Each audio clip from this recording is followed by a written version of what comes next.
Halo semuanya, selamat datang di modul 4 Praktikum Jaringan Komputer. Dalam video ini, kita akan membahas konfigurasi DHCP dan Spanning Tree Protocol atau STP pada perangkat jaringan. Mari kita mulai. Saya Ferdian dengan kode asisten IANN yang akan memandu pada video kali ini. Dalam video kali ini akan membahas tentang apa itu DHCP, apa itu Spanning Tree, dan juga ada tutorial pengerjaan. Dynamic Host Configuration Protocol adalah sebuah protokol jaringan yang digunakan untuk secara otomatis memberikan konfigurasi IP kepada perangkat-perangkat dalam jaringan. Konfigurasi ini meliputi alamat IP, subnet mask, gateway default, dan juga DNS server. Saat mengatur DHCP, langkah pertama adalah menentukan IP yang tidak boleh diberikan oleh server DHCP-nya. Misalnya, IP awal sampai IP akhirnya. Lalu, setelah itu kita harus membuat grup DHCP atau DHCP pool dengan nama kita sesuaikan saja sesuai nama routernya. Setelah itu, kita harus mengatur default gateway-nya agar si perangkat klien itu tahu arah jaringannya mau kemana. Setelah itu, kita harus tambahkan DNS servernya agar si klien bisa mengakses internet. Setelah semua itu selesai, kita harus make sure apakah semua pengaturan itu udah benar supaya si klien ini bisa mendapat IP secara otomatis dan juga jaringan bisa berjalan secara lancar. Spanning tree adalah algoritma dalam jaringan komputer yang digunakan untuk mencegah terjadinya loop atau perulangan dalam sebuah jaringan yang terdiri dari beberapa switch. Spanning tree protocol itu digunakan untuk mencegah terjadinya loop pada jaringan yang memiliki banyak jalur. Nah, dengan konfigurasi ini, switch atau SW itu diatur sebagai root bridge cadangan untuk VLAN tertentu, sehingga dapat mengambil alih peran root bridge jika diperlukan. Pastikan untuk memverifikasi hasil konfigurasinya menggunakan perintah show spanning tree active. Oke semuanya, ini adalah topologi sederhana yang mencakup konfigurasi DHCP untuk pengaturan IP secara otomatis dan juga Spanning Tree Protocol atau STP untuk mencegah loop jaringan. Dengan konfigurasi ini, jaringan ini dirancang agar lebih efisien dan stabil. Nah, di bagian atas terdapat tabel port channel dan port connection, di mana port channel sendiri adalah port yang digabungkan untuk meningkatkan kecepatan dan kestabilan si koneksi. Terus ada port connection, yaitu menunjukkan port fisik yang digunakan pada setiap port channelnya. Terus di bawah tabel device ini ada tabel perangkat dan IP address, di mana terdapat RT-RT OLT dengan interface gig 00 memiliki IP 192.168.10.1 untuk jaringan lokalnya, dan juga gig 0/1 untuk koneksi ke luar, misalnya untuk internet. Terus subnet mask-nya memastikan bahwa jaringan ini bisa mendukung sampai 254 perangkat. Dan di bawah router ada PC 0 sampai PC 5 dengan semua PC yang mendapatkan IP, subnet mask, dan gateway secara otomatis melalui DHCP. Dengan gateway-nya adalah 192.168.10.1, yaitu dari IP dari router gig 0/0-nya. Oke, langsung saja kita mulai. Langkah pertama tuh yang pasti kita hidupkan semua perangkat, router, PC, switch kalau ada. Namun biasanya switch udah otomatis ya.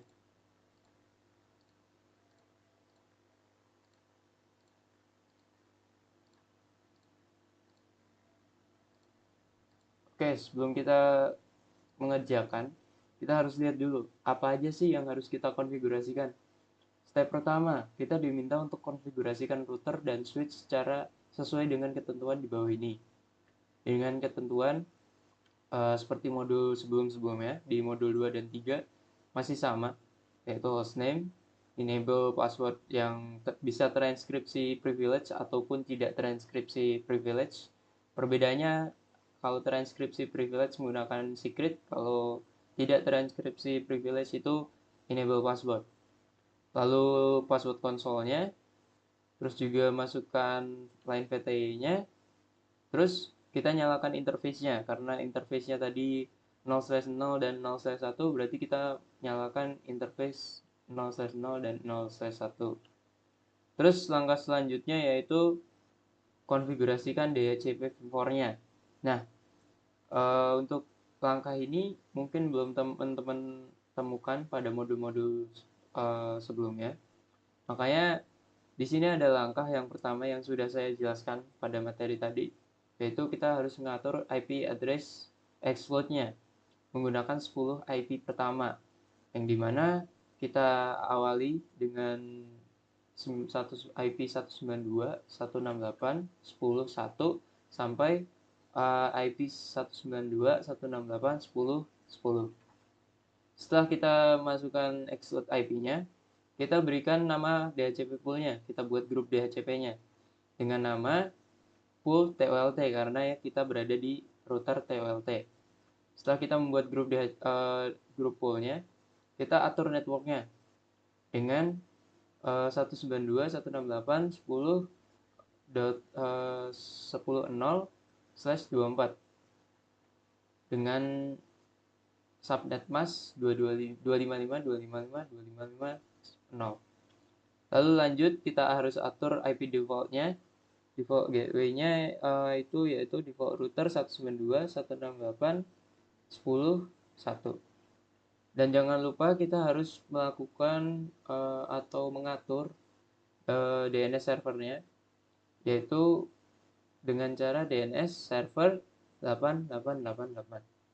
Oke, selanjutnya kita konfigurasikan switch, di mana yang dinamakan spanning tree protocol itu ada di 4 switch ini, yaitu switch FRI, switch FIF, switch FTE, dan juga switch dosen. Untuk switch mahasiswa dan switch cacuk itu tidak menggunakan spanning tree protocol. Karena di sini terlalu banyak switch-nya, makanya nanti akan saya praktekkan di switch FRI saja, karena isinya sama-sama saja. Untuk switch mahasiswa dan switch cacuk lebih simpel lagi daripada keempat switch ini. Oke, di sini saya akan menjelaskan di bagian spanning tree protokolnya. Nah, pada bagian materi tadi sudah saya jelaskan tentang spanning tree protocol, di mana kita harus mengatur VLAN mana, VLAN berapa yang akan kita spanning tree protocol. Di sini di rute di switch FRI, VLAN yang akan kita spanning itu VLAN 10 dan 20 dengan root primary. Lalu kalau sudah kita masukkan spanning tree VLAN 10, 20 root primary, kita exit dan kita cari tahu apakah sudah berhasil dengan show spanning tree active. Oke, kita langsung kerjakan saja, dimulai dengan RTR TOLT. Seperti biasa ya, kita bebas ambil yang mana saja. Sepertinya belum nyala. Oke, udah nyala. Saya ambil contoh PC 4. Langsung ke desktop, terminal.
kita udah konfigurasikan yang atas, sekarang kita konfigurasikan DHCP v4-nya dengan cara IP DHCP exclude address 192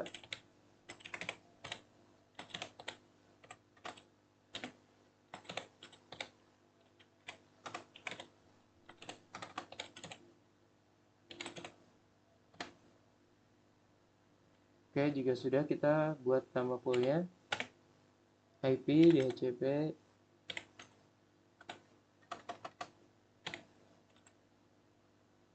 pool TU LT. Oke, terus masuk IP networknya 192.168.10.1.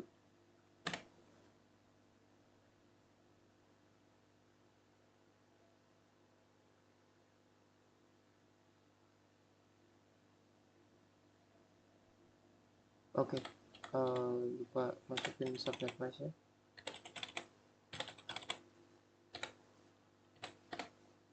Oke, kita lanjut. Setelah itu kita mau atur IP default routernya.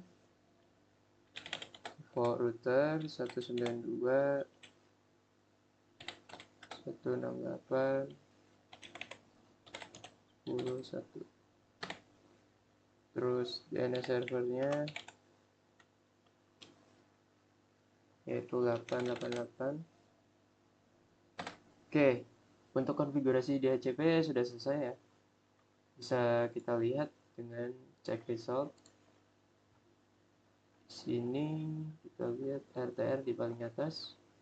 Oke, udah hijau semua ya. Berarti kita sudah berhasil mengkonfigurasikan router TWLT dan mengkonfigurasikan DHCP. Lalu kita lanjut ke switch-nya. Kita ambil contoh switch FRI aja. Kita ulangi lagi.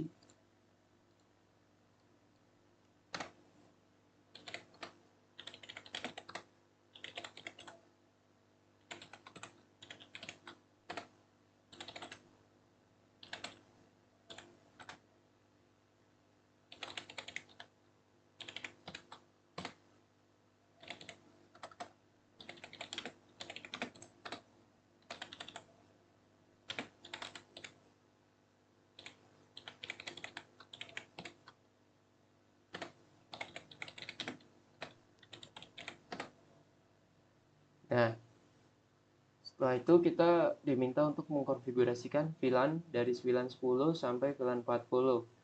Di sini teman-teman bisa mengikuti langkah-langkah ini, tapi agar lebih cepat, teman-teman masukkan VLAN 10 sampai 40 dengan namanya dulu, baru interface-nya. Seperti ini.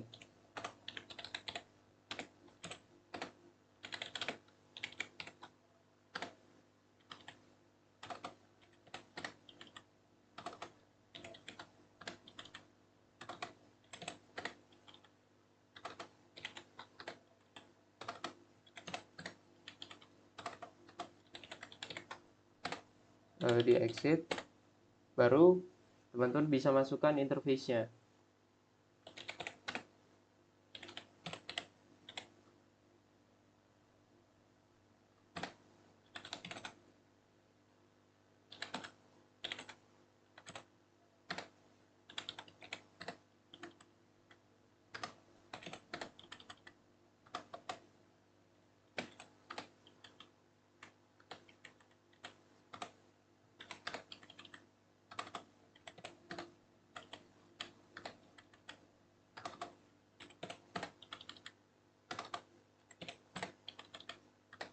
Oke, terus kita masuk ke spanning tree protokolnya. Spanning tree VLAN 10, 20, 10, 20 root primary. Lalu kita exit. Terus bisa kita lihat apakah sudah benar itu dengan show spanning tree active.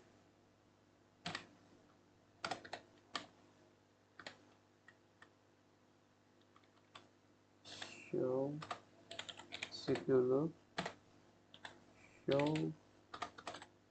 spanning tree active. Nah, ini bisa dilihat spanning tree protokolnya dengan ketentuan seperti ini. Apakah sudah benar? Lalu bisa kita lanjutkan ke switch-switch lainnya.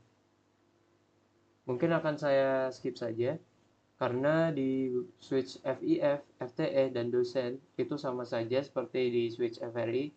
Yang berbeda hanya di bagian VLAN berapanya yang kita spanning. Untuk di bagian switch FIF itu switch VLAN 30 dan 40, dan di switch FTE itu VLAN 10 dan 20, dan di switch dosen itu VLAN 30 dan 40. Untuk di switch mahasiswa, karena itu di luar dari spanning tree, maka teman-teman tidak perlu untuk melakukan spanning tree di switch mahasiswa dan juga switch dosen. Nah, mungkin sekian video tutorial yang bisa saya berikan kepada teman-teman. Semoga teman-teman semua bisa menghadapi modul 4 minggu depan dengan lancar.